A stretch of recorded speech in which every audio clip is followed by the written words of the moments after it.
Hey everybody, welcome to Aniki, the podcast about anime with two brothers. I'm Ben. And I'm a third-rate sorcerer.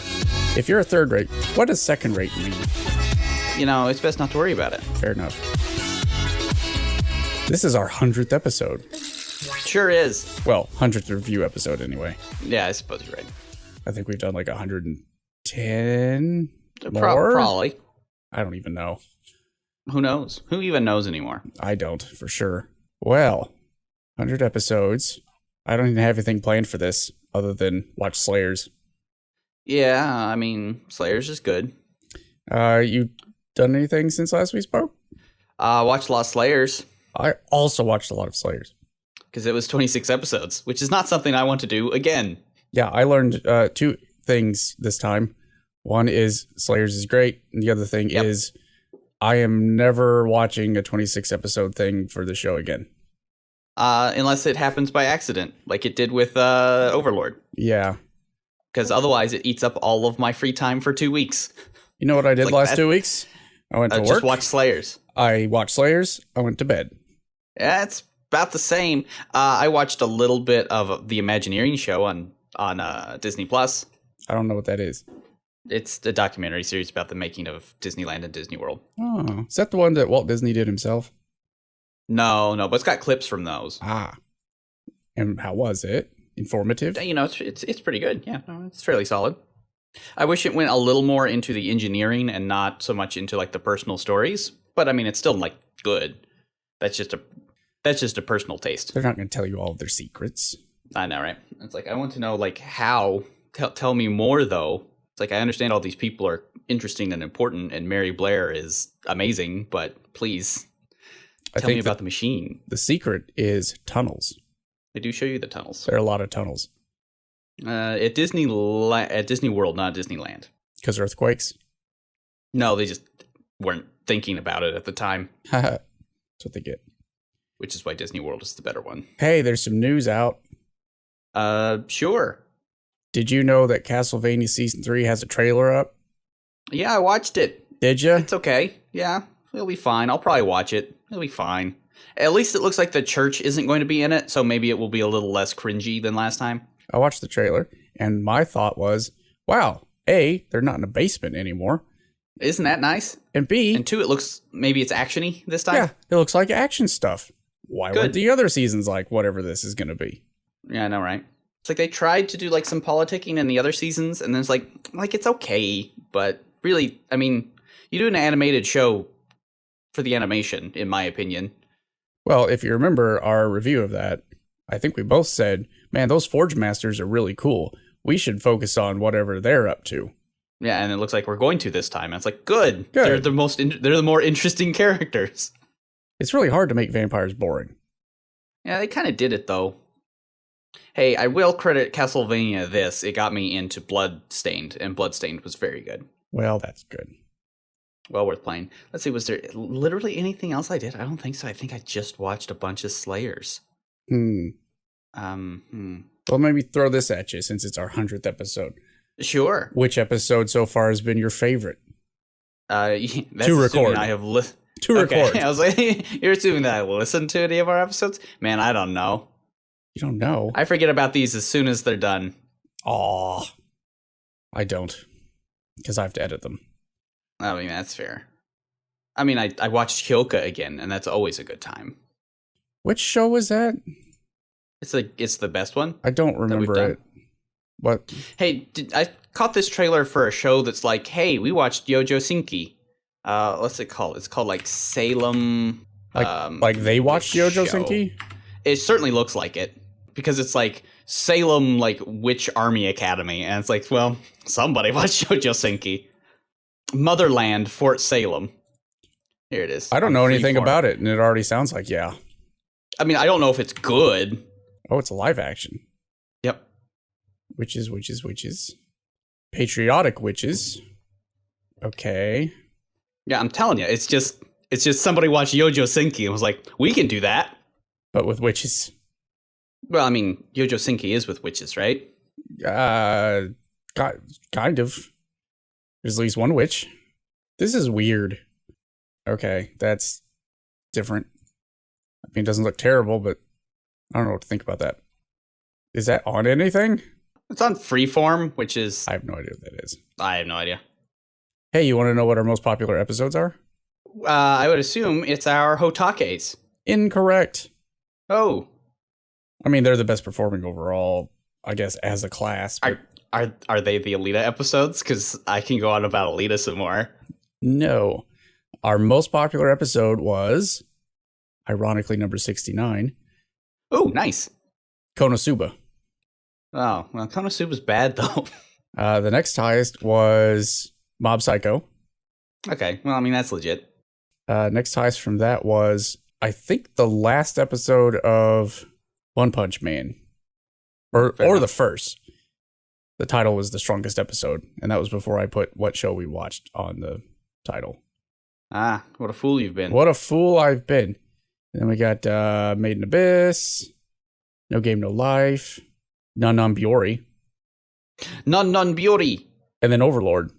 Really, my favorite thing about Non Biori is just what we named the Non Biori repeat episode, which is still tops as far as like episode titles go. Country Roads, Not Take gonna Me lie. Home. No, the second one. Deja Ugu. Oh, yeah. Oh, there it is. Yeah, Deja Ugu. Hey, everybody, you should tell your friends about our show. I mean, I suppose. Get more listeners. Go to our Facebook. Like Go to our Twitter. If okay, so hear me out. So if the 30 people that are listening right now each give us $1, and you guys all get 30 people to give you guys $2, and you pass $1 on to us, we'll increase our listener base, and we'll have a lot of dollars. At least $30. Yeah. So give us all $1. We should start a Patreon. You know, I thought about that for a bit, and then they got all weird with the politics and crap. Oh, and then I never did that's it. true. So I never did it. It was like literally the week after I started the account. I'm like just looking at it, and then nothing came of that. Yep. Oh, yeah, send us a PayPal. What is it that the kids use these days to send money around? A Ko-fi? Yeah, There's Ko-fi. there you go. Kofi. We could, yeah, exactly. We could start a Ko-fi. This is how we get rich quick. All right. Well, speaking of getting rich quick, Oh, yeah, no, I guess so. That's a good segue. Oh, we did it. let's talk about Slayers.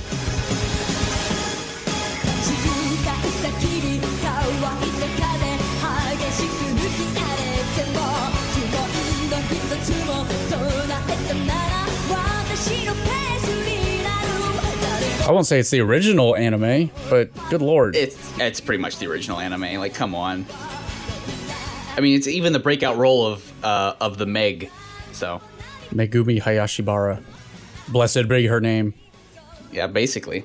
Have you seen that picture that they did, like, for an anniversary episode of Pokemon?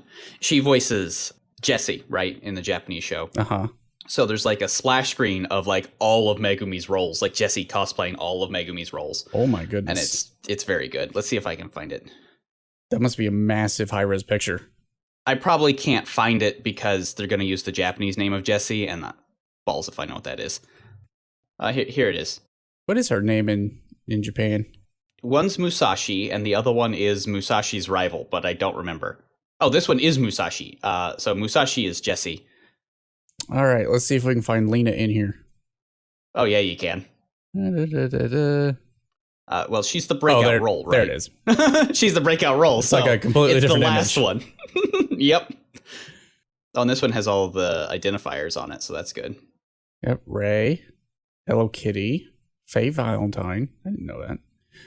Ranma, Lime. Wait, is that the same Paprika? The Yep, movie? Paprika. Well, Yeah, she was Paprika. My favorite is that I do love the lime with the Pokeball bandana. It's very good. From Saber Marionette. And then, of course, Slayers, because that's the breakout role. And it's very good. I like it. So, you want to give us the elevator pitch of what Slayers is? It's your D&D campaign. It's not my D&D campaign. It's everyone's D&D campaign. It is. Come on, don't give me that. Well, it's everyone's D&D campaign, except the lead character is not a psychopath. What is she? She's a murder hobo. It's just it's your. I'm telling you, it's just that. It is 100% your D&D campaign. It's got your fiery upstart youngling sorcerer, your stupid warrior, your cleric who believes overly much in justice. It has your grimdark druid. Oh, come to think of it, the cleric basically never heals. Is always on offense. Yep, that's my D&D campaign. It's every D&D campaign, I'm telling you. Well, I watched 26 episodes of it. I don't remember seeing all of it before. I think I saw We watched it all in Anime Club in college. So I think I've seen the first arc before and then bits of the last arc, but I don't remember any of the episodes in between. Yep. I have seen Slayers, Slayers Next, Slayers Try, Slayers Revolution, and Slayers Evolution R. I have seen it all. Then again, this came out 27 years ago. It's old, yo. That means we're old. Dang it. What are we doing with our lives? What are we doing with our lives? Watching Slayers because it's good. That's fair. Do you think other people should watch Slayers?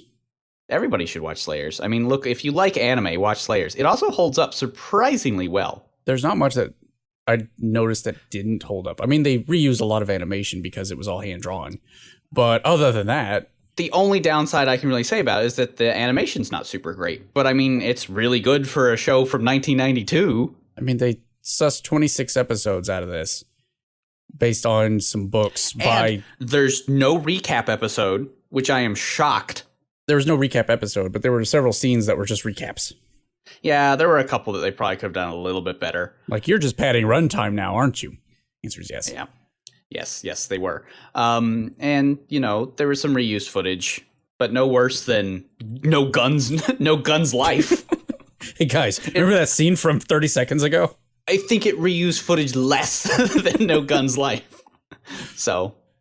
Fair enough. Hey, do you know this was based on light novels? Yes. Based on light novels? After you told me, but yeah. Yeah. I didn't know that. I thought that it had just sparked out of nowhere during the anime boom of the late 80s. Well, even though, to be honest, even light novel is a bit of a thing. More of a serialized story, right? Because it was actually serialized in a magazine. In Dragon magazine. So it's less light novel and more just serial. So this is more similar to My Boy John Carter than it does other things. I don't have a counter argument to that. Hey, instead of punch good, she fireball good. So you know that the light novel started in about 1989, right? Good Lord. Do you know when it stopped? Like last year? Last year. Yep. It's been going for a while. I mean, this you can do jokey fantasy stories for a long time, as evidenced by the fact that every anime season there's about 6 12-episode shows doing that. So except usually they're not funny like this one is. Only they're not Slayers. This was just goofy. Yeah, it's so cartoony. And, you know, you would think that this show would have, like, tonal problems moving back and forth between its goofiness and its seriousness, but it really doesn't, and I can't quite tell you why. I think it's because the villains are so kind of cartoony in and of themselves. Well, there was one point where it got really serious, and then jokes started happening, and they even lampshaded it. Like, oh, yeah, of course. They're like, we can't let this show get too serious. Well, it's just odd. You'd think that would be a problem, but it's really not. No. I mean, if there's one downside thing to say about Slayers is it's a cartoon. It's not like modern anime where it tends to be a little more serious or something. Slayers is a fairly episodic cartoon. I don't see any problem with that. I wouldn't necessarily say that it's a problem, but if you wanted to find a complaint, that would be it. Maybe we should go back to this style once in a while. But even that complaint is what? I mean, that's pretty much how anime was, especially back then. I mean, how many 26 episode shows even exist now when that used to be the standard? I think now it's 24 is like the biggest things get generally. Yeah. Unless it's like Chihira Fudu, which I still don't understand. It's a good show. They're good kids. They're good kids doing poem slapjack. Watch it. So everyone should go watch Slayers. Everyone should go watch Slayers. It's on Hulu. Yeah. I don't know if any of the other I need to find and track down the other Slayers. I wonder if the LNs are still available in the States. They used to be. Oh, I'm sure someone has copies of them. Probably in a used bookstore. Yeah, if nowhere else. Half-price books. try and track them down. Did you know that the first 8 novels were done in Slayers and Slayers Next? And then everything that came after that was the next 2 books. Well, I mean, I wouldn't say that. I mean, this is what I learned from the Slayers wiki yesterday. I saw that most of them were original stories, so I think it's probably in and out. Well, there was one book of just short stories from the universe. So anyway, I guess we should go into spoiler land. Can you spoil a show that's like 30 years old? Well, the thing is spoiling Slayers spoils every other isekai show ever. So I mean, that's fair. Yeah, no, that's fair. It's fair. Let's talk about my girl Lina. That's everybody's girl Lina. Like, come on. You know what's funny is everyone is pointing out that anime needs more strong female characters, blah, blah, blah. And yet we've had one for 27 years and people have forgotten all Lina about Inverse. her. Lina Inverse is awesome. She is strong. She is female. She still is feminine. And there is no romantic subplot. Nope, none at all. There's a couple of like shipping you could do from Slayers. Oh, there's that would shipping. be it. Absolutely. But the author himself was like, yeah, I didn't really write a romance arc for her and Gourry, mostly because I don't know how to write romance, so I just never put it in. And also, she's like 15, and that would be a little weird. See, I still don't believe that. I know she's supposed to be 15 or 16, but when I was watching, I'm like, man, she seems like a pretty stand-up 22-ish year old. I would tend to agree, to be honest. Until someone said, oh, she's 15. I'm like, is she though? Is she though? Is she? I don't believe you. But yeah, she's super strong. Did you know that she came up with the Giga Slave all by herself? No, I did not know that. I didn't know she invented Giga Slave. She did. See, I read a lot of the wiki last night. I'm glad. It shows. See, I didn't read a lot of the Alita wiki. I just read all of Alita. Yeah, I didn't have time for that. I didn't have to. She learned the Dragon Slave. The Dragon Slave's been around forever. It used to be called the Dragon Slayer, but, language. Yeah. So it ended up being slave. But the Giga Slave, she came up by herself when she was like 10 and accidentally blew up a landmass doing it. I mean, that sounds like Lina, to be honest. Yeah. TBH. So here's some real spoilers for you, because this actually spoils some of Slayers Next. The Giga Slave, if you know that the Dragon Slave calls on the main antagonist of Slayers, the ruby-eyed demon guy. Yeah, that guy. Shabringigo. So black magic is all derived from him. So you basically summon his power. Using his own power against him is kind of pointless, right? That's how Zorf gets killed. Same thing for the other types of magic. Some go after the astral plane, some go after the earth, blah, blah, blah. Giga Slave summons the Lord of Chaos. So basically, It's like the Greek idea of everything came out of chaos and everything needs to return to chaos. But what she's doing is she's calling upon the power of chaos personified. So anytime she casts it, this is why Sylphia was super not okay with her casting it again. She's actually summoning the Lord of Chaos back into the world. And the Lord of Chaos is very lonely and would like everything to return to her, please. There's always the possibility of her just going, yeah, now that I'm back in the world, I'm taking it back. I can't think of a more appropriate avatar of chaos than Lina Inverse, TBH. That does happen in Next. She accidentally miscasts it, and the Lord of Nightmares, as she's more formally known, is summoned into Lina and wrecks some stuff. But then decides not to destroy the world, but just because she didn't feel like it. Again, sounds about right. Should really rewatch all of Slayers now. Now I just want to watch more Slayers. But because it's chaos, it's not aligned with black, white, or anything like that. So that's why she was able to destroy Ruby-Eyed Demon King name. Yeah, what that guy. Shambrangado. Sure. I think she cast it a total of 4 times throughout the entire run of the series. Does that count the one that she almost fires at fake? Yes. Fake Rezo? Well, then 3.5 times. Also, fun fact about Lina. the illustrator decided that she would be modeled after a young Audrey Hepburn. Oh, good for her. Also, fun fact about the illustrator. I'm just full of facts. This is a free-for-all of facts. Free-for-all of facts. Look, facts. Here's the best fact. So, and I've already spoiled this for you, but I'm going to tell the listeners. So you may notice if you watch Slayers that there is a running joke that Lina is not well developed. She has a flat chest. And that's what they say. That's the joke. They make it often. It is not the case, though, if you actually look at the character ever, that this is actually the case. The reason is, when the guy was illustrating the light novels, he didn't really care for that description, so he drew her with a, I won't say more ample huge, chest, but an ample bust, and they just left all the jokes in anyway. GJ. Yeah, I sent you a screenshot. There's a joke where Gourry has lost Lina and finds another redhead in town and is like, oh, you're much bigger than she is. I don't know why I would have mistaken you. But then, like, later in the same episode, there's another a shot of Lina, and she's bigger than the other girl. Yeah, sounds about right. It makes no sense. Welcome to anime. Good job, anime. This is why some people have unrealistic expectations about bust size if they just watch anime. I mean, this and other really? reasons. I never would have thought. I know some people. I do like Lina's personality, though.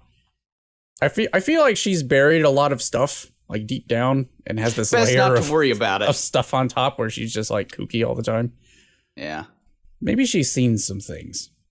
Probably. I know she has some sort of background with her sister that she is not fond of. Yeah, I mean, if she just accidentally the Giga Slave at some point, then yeah.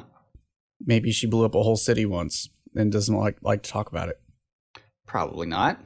That is the thing that happens in the show. You can just blow up cities, and people actually get upset about that. And there's no undo button. No. I mean, she is kind of the villain. From that a certain play perspective. episode was not wrong, and that play episode was very good. That may have been the best episode. I did like the play episode. Passion! Shall we give our lives for the stage? So, episode 16. Aha. I did like the naming convention that they do not return to until they do Slayer's Revolution and Evolution R. All the episode titles start with the letter of the alphabet? Yep. It's because there's 26 of them. An English word. Yep. They don't really make sense. Especially like the last one. Zap. Well, it shoots them with a spell. She's always shooting them with a spell. Yeah, well, that's what she do. Are you saying that you can't use the descriptor zap to do it? No. What about Gourry? I know your wife has some thoughts about Gourry. He's a himbo. He's a big old dummy who drinks his respect women juice. He does respect women. He's a good boy. He's a good boy. You know what was funny is I know that when we were suggesting this, I heard your wife talk about how he's a big dumb. I watched the first arc, I'm like, well, he's a little thick, but I don't think he's that dumb. But then later when we get copy Rezo, and he's like, this guy looks familiar. I'm like, what? How'd you forget that? You almost got killed, bro. Yeah, no, he's a big old dummy. He's a big old dummy dumb. And he has a girlfriend, even if he doesn't know it. Wait, which one's his girlfriend? Sylphiel? Yeah, Sylphiel. Or Lina. It's not Lina. No, I don't like the him Lina. That's a bad ship. They work too well together as like just really good buddies. I can spoil something for you if you want. Oh, do they get married? They do not.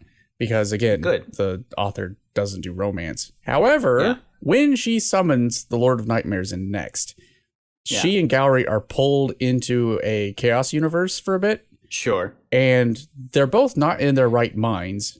They do kiss, and then they promptly forget about it. And that's as close as it ever gets. Yeah. The better ship is Amelia and Zelgadis. That's the better ship. Well, yeah. I don't know why it is, but they just feel right together. There's some pretty good bits at the end of Slayers. Where they start realizing that maybe they have those feelings. Maybe, but I mean, there's just some good moments there. No, the wiki says Gourry does eventually fall in love with Lina. Ah, boo. But he only expresses this through his promise that he's going to guard her for the rest of her life. That's it. Fair enough. That sounds like him. He doesn't kiss, okay? He's Gourry. He's too dumb to kiss. Even if he did, like I said, he doesn't remember it. So yeah. Bless his whittle heart. He's got a big heart. It's just He does. dumb. What about Zelgadis? Zelgadis is the dark, angsty boy character that you made when you were in middle school or high school playing D&D. He has a very tragic past. He's cursed. He's cursed. Is it really tragic, though? It's a very tragic past. He wanted to be the most powerful, and the evil Rezo, the Red Priest, made him super powerful, but it turned him ugly. Oh, no. How awful. How awful. And now his skin is nigh invulnerable. Yeah, because he's half human, half demon, half golem. Yep. That does sound awful tragic. It's very tragic. The girls will never love him. Oh, wait. Except Amelia. Who is a princess. A legit princess. That's true. Or a grand princess, because she's the daughter of a prince. Maybe she's the Duchess of West Ham. I don't know. Not anymore. She retired to Canada. That's fair. That is fair. Yeah, I mean, I like him, but he is more the butt of all the jokes. Yeah. Well, because he spends the first, 6 episodes as the bad guy, but then it's like, oh, no, he's not the bad guy. You know, speaking of that, I do like how they handle a lot of the bad guys that aren't like the big bad. All the other goons, they have personalities, but you can tell that the show still doesn't treat them very seriously. Exactly, right? Even like the mopey sorcerer copy guy from the last half of the show. Like, oh, he's super serious. He's very powerful. But then as the series progresses, he gets dopier and dopier. Yeah, maybe one of the reasons why it doesn't have tonal problems is because it allows itself to make fun of its villains. Even Rezo is shown to have a really weird personality. Because they go to his stock room of all of his magical artifacts, and a lot of them are just real weird, like a teddy bear or a Jack in the Box. And his familiar that he summoned to help with his experiments, he basically turned into a small chicken. And it's okay, there was something up with this guy. He's a little weird. He turned super evil, but okay. He's got some proclivities. You don't need to know. No judgment. What about Amelia? Amelia is 10, and she is the savior of all justice. She reminds me of... I don't know. Was Sailor Moon out by 93? I think it was. Had to have been. And this is actually 95. I lied. I don't want Sailor Moon tattoo. Sailor Moon. Pretty sure that came out in 91. Yeah, Sailor Moon's pretty old. Yeah, the manga came out in 91, and I feel very strongly that Amelia is a parody of Usagi. She's a little bit... I mean, she does all the little... Yeah, the first anime episode was 92, so Slayers came out 3 years after Sailor Moon. Okay, then absolutely, she is a parody of Usagi. I would agree with that. And she's, in most situations, worse than worthless. Yeah. So Slayers is contemporary with Sailor Moon Supers. Aha, okay. But Amelia doesn't have a whole lot of personality. She has a personality, and it's more than just one note, but it's 3 notes. Yeah, I mean, that's most of them, to be honest. Lina has more than 3 notes. You get when it's a comedy show, right? Now, Sylphiel, on the other hand. Sylphiel doesn't really get rounded out much in this. No, I think she joins the party, though, in the next... She does. Next series. I remember her being around quite a bit, so... But she's... I don't know what she is. Mournful? No. Wistful? She's the wistful one, I think. Yeah. She pines after Gourry, and that's her thing. Yes, that is her thing. Copy Rezo blows up her city with her dad in it, and if this were any other show, especially from nowadays, there'd be we're just going to undo that and everyone's going to live, or her dad didn't die, he was conveniently somewhere else. No, he's dead, and so is half the city. He's quite dead, yeah. I liked how this show didn't pull any of those punches. Facts. Honestly, the best episode of the show from a drama standpoint is episode 25 with Lina being dead. It's done very, very well. I would absolutely agree, because I thought, okay, she's got plot armor. She can't die, and yet I have no idea how they're going to get out of this, even with all their magics. They sold it really well. Well, and just when Sylphiel, heals her chest, and just that splash screen of her realizing, oh no, she is dead. I do want to point out is very good. that because, D&D and all, this show has so much magic and all these healing spells, and yet the spare the dying spell is really just CPR. Still, yeah. Mm-hmm. Let's see, who's after that? That's all the major characters. We never saw Naga or Zelos. He's in the next. They're not in series. Here yet. We can talk about the antagonists. We can talk about how Slayers does mer people because it's great. Well, there's 2 mer people. I thought there was just one. You got Nunsa, who is a super lech. That's when I realized the show wasn't pulling punches, because there's several times where Lina fireballs people, or people get caught in the Dragon Slave, like in the first episode. And when you're like, oh, la la la. They're cartoony singed, but it's fine. What's his name? Oh, when it wants to murder people, it will. Yeah, Zelgadis puts Nunsa in a bubble, casts fireball in it, and he dead. And you think, oh, well, he's knocked out. But then later, his compadres eat him because he's delicious. It's a very dark joke, but it's very good. I mean, he's a fish, so... He is a fish. Or like when they cut the other one in half, it's just like, he's still a fish. That's grim. But we just sliced the guy in half and showed it to kids. But it's fine. Don't worry about it. He's a bad guy. Don't worry about it. Yeah, the villains were, for the most part, very well handled. Like, my favorite villain isn't Rezo. He's kind of stereotypical evil bad guy. I liked all the other guys, like Zelgadis for a bit. And I don't remember his name, but like the werewolf guy. Oh, yeah. No, he's pretty good. He's still alive. We could see more of him at some point.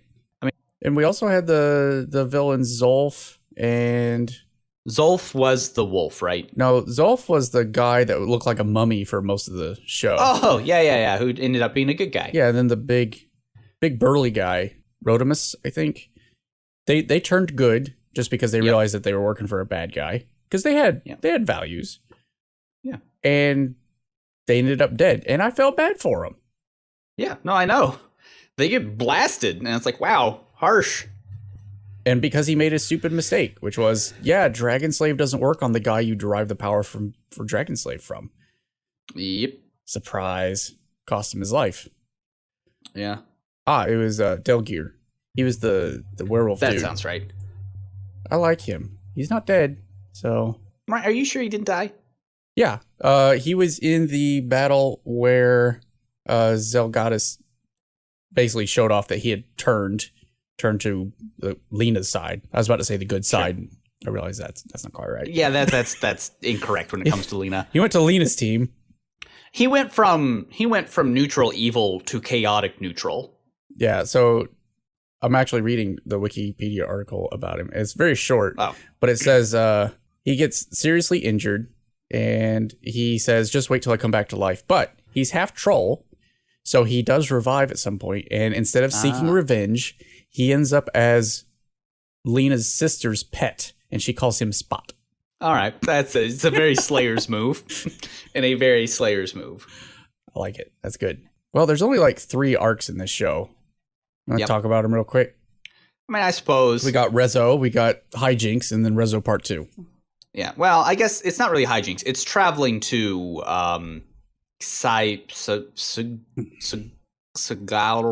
Tree Town. Man, the names in this show are not, the names of cities in the show are not ideal. At least not in English. Here it is. Cyrog. Cyrog. So it's the journey to Cyrog, and then Tree Town. All that. Yeah, Tree Town.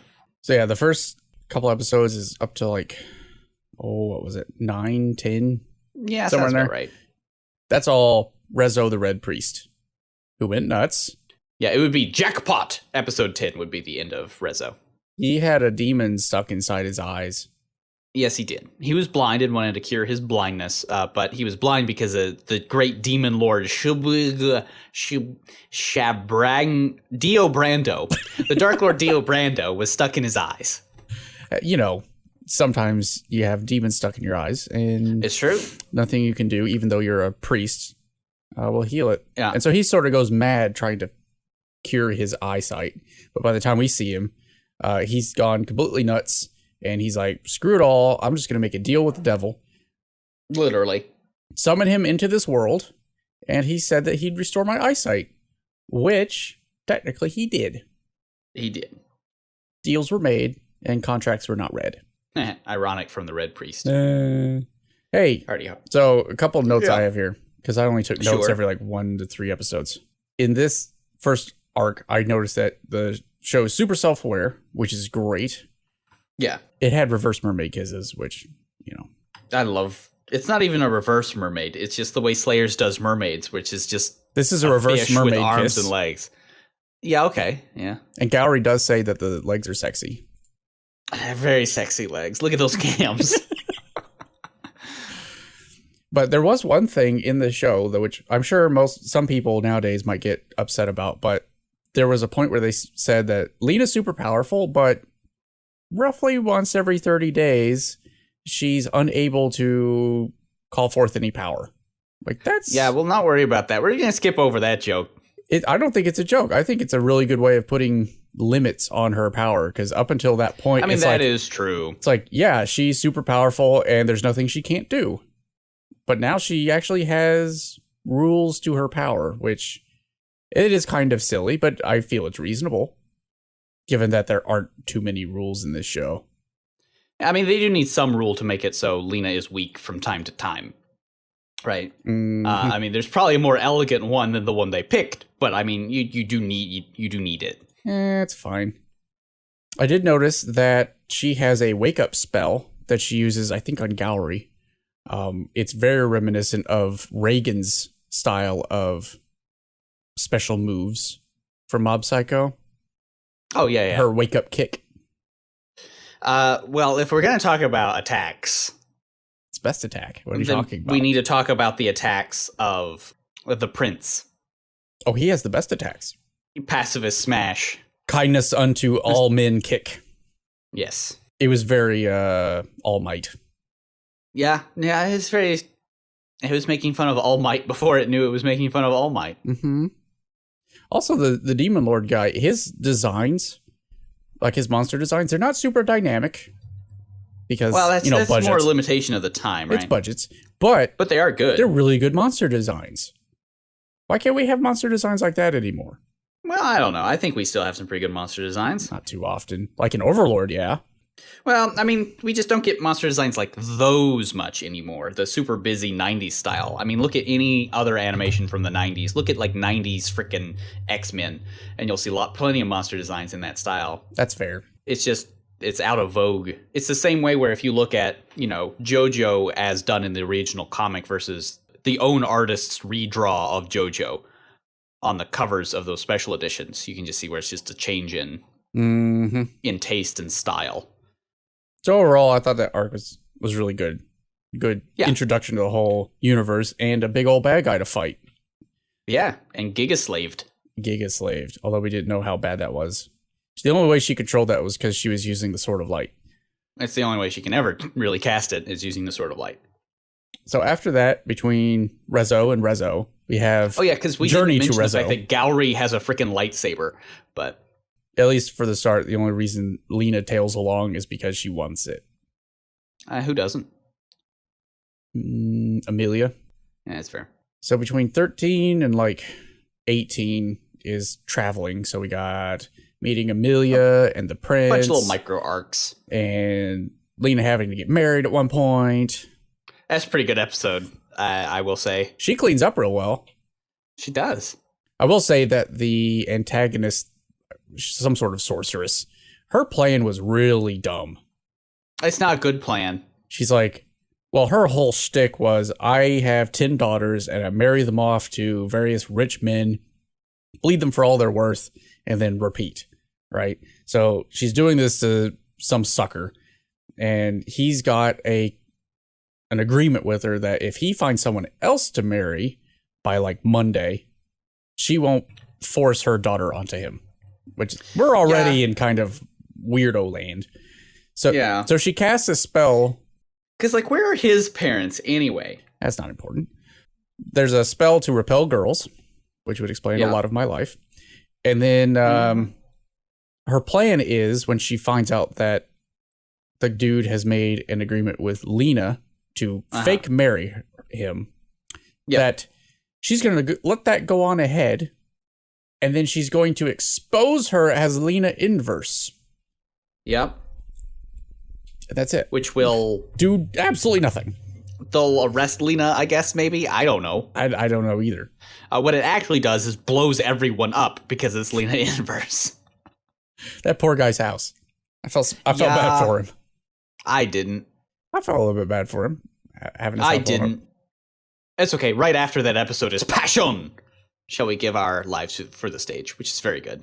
Featuring the play The Death of the Abominable Fiend, Lina Inverse. The episode after that was interesting. That's where Gourry becomes a girl. Cross-dresses for an episode. And it turns out that becomes a thing. So episode 17 of every Slayers show features somebody cross-dressing. Oh, I didn't know that. That's kind of fun. Yep. You will also note that there was a sea beast that is capturing a lot of pretty men from all the boats and then blowing up the boats, right? Yeah, it's a very camp and then sea dragon. Well, and then Gourry notes that the sea dragon is actually male, wearing lipstick and all. And I noticed that meant it was a dragon. Oh, so it is. It's a dragon. Did it? Yeah, I bet so, yeah. It's 90s humor. We can get away with that. Yeah. It was very camp. And then after that, we got the Copy Rezo arc.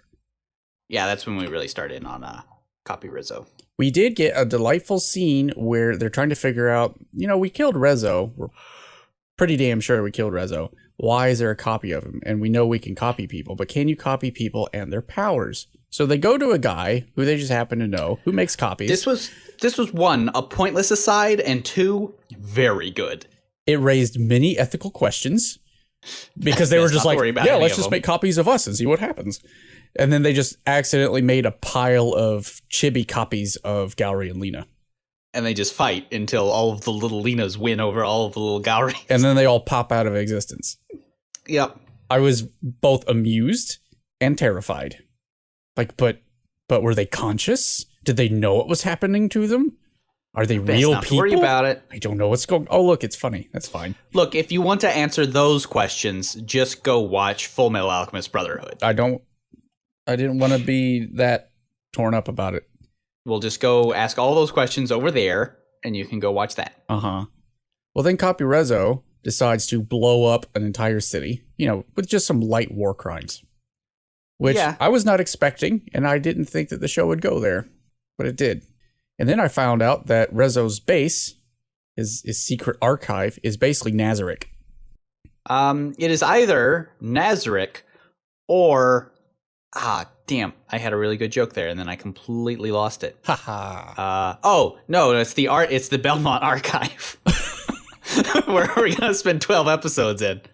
I mean, we did, but at least they were doing things. Yeah, they were. There was a scene where Zelgadis and Amelia are reading books, but they do that for like 2 scenes, and then they're dragged through a wall to actually go do something else. Yeah, because that's boring. It is boring. Oh, there was one really good scene in the fight with, it was Eris at the time, where Lina's been up in the air, and she gets thrown back to the ground. And the group is standing there where she's going to land, and Gourry is like, oh no, she's going to hit the ground. So she shoves everybody else out of the way and then lets her fall right next to him. It's like, you could have caught her, but you didn't. Could have, but didn't. Oh yeah, that was an excellent joke. I liked that joke. Excellent joke. It went by real quick, but I'm like, nice. No one mentions it either, so it really works well. And then Lina dies. And then Lina dies, yo. Which I did not expect.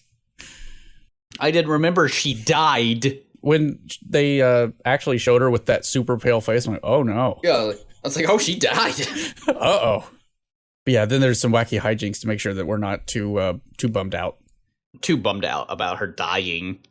But yeah, I think it's cool. She got better. The overall impact I got was the show has real consequences, despite all the hijinks. Maybe that's why its tonal problems don't make it suffer, is because even though there's lots of hijinks, when bad things happen, there are consequences for them. So it's not just ha ha ha, we got serious, but now that's over, so back to normal. Even the hijinks have consequences. I mean, if you think about it, the first arc was she had some hijinks where she stole some stuff from some dudes, and that's what got her involved with the whole Rezo thing. Yeah, no, not wrong. I will say the one thing I did not like was the one swordsman guy that kept showing up, challenging Gourry to a thing. He's like, we'll settle this now. And then 2 seconds later, he's like, oh, I've been defeated. We'll settle it next time. Settle it next time. Don't you worry. Like, I like that character archetype. It was just overdone. It was overdone. Because it was like 12 episodes of that. Yeah. So that was probably like the only thing I was like, oh, I don't like this guy. He's back. Give it up, dude. So actually, when his sword broke, I was the most happy. Yeah. It's like, oh, good. No more of him. I do like, again, how a lot of the sub-villains in the show have really good, like, redemption times to them. Because, like, even this guy, he's shown to be, like, really evil. But really, it's just like, no, he's that type where it's like, he wants to prove that he's the best. And once he has been beaten, he's cool with it. I guess technically, and a lot of the villains are like that. Technically, Copy Rezo was like that, too. Yeah. And regular Rezo, too. Yeah. He came around at the end. Regular Rezo actually helped save everybody by lowering, because his soul was still intact inside of the evil Dio Brando. Yeah, it was a little weird, though, with Copy Rezo, because, yes, it was tragic, and he had a one note, I just need to prove that I was better than who I'm copied from, to prove that I guess, am an individual. I exist, yeah. I exist. But he did kill thousands of people, including one of the character's fathers, and they're like, what name do you want on your gravestone? Like, yeah. I mean, it's tragic, but he's still bad. He's still he's bad guy. Overall, it was very good. It's very good. Slayers is still real good. Very good show to watch for 100th episode. Very well. And I'm never doing that again. Yeah, no. We'll only watch a 26 that's tough. Not unless we're like, hey, let's plan to review this in a month or two. And we'll watch a couple episodes. Or it's something that just accidentally happens. Because I don't, like, as good as Slayers was, there's a point where it's just like, the show is very episodic, so it's not like hyper engaging to marathon, you know. Well, last couple episodes were. I was gonna. Oh yeah, no, absolutely. I was gonna go to bed and I'm like, well, Lina's dead. I gotta figure out what happens.